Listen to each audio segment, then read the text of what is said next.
Hello అండి. ఈరోజు digital truth గురించి ఇంకొన్ని విషయాలు తెలుసుకుందాం.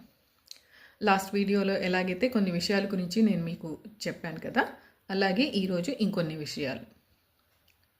ఏదైతే మనం ఒకసారి పోస్ట్ చేస్తామో అది పర్మనెంట్గా ఆన్లైన్లో ఉంటుంది. ఎప్పటికీ అది అలాగే ఉంటుంది. ఇంగ్లీష్లో చెప్పాలంటే once online it's always online.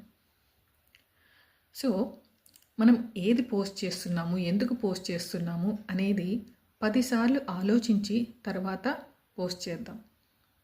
అలాగే పిల్లల చేతిలో ఫోన్ ఉన్నప్పుడు కూడా వాళ్ళు ఏదైనా పోస్ట్ చేయాలి అనుకుంటే, లేదా వేరేవి గూగుల్లో వాళ్ళ చదువు కోసమే లెసన్స్ ఏదో వెతుకుతారు.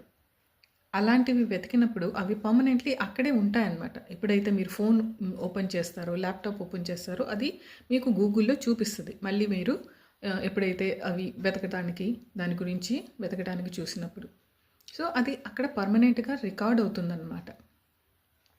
సో పిల్లలకి ముందే ఇవి మనం చెప్పి పెట్టాలన్నమాట.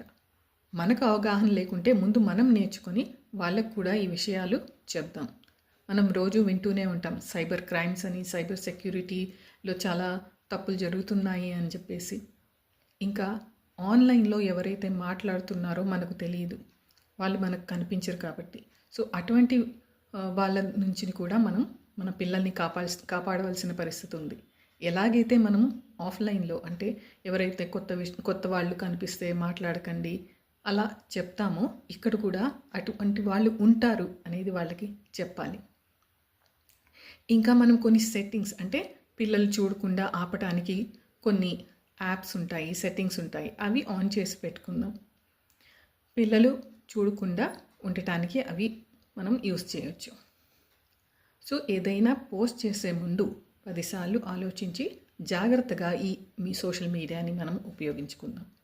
ఇంకా దీని గురించి ప్రోగ్రామ్స్ నేను చేయబోతున్నాను, ఆన్లైన్ ఇంకా ఆఫ్లైన్ కూడా. మీ కమ్యూనిటీస్లో కానీ మీ స్కూల్స్లో కానీ ఇటువంటి ప్రోగ్రామ్స్ కావాలంటే నాతో కనెక్ట్ అవ్వండి. కింద ఒక చిన్న కామెంట్ పెట్టినా నేను మీకు కనెక్ట్ అవుతాను. So thank you. Happy parenting.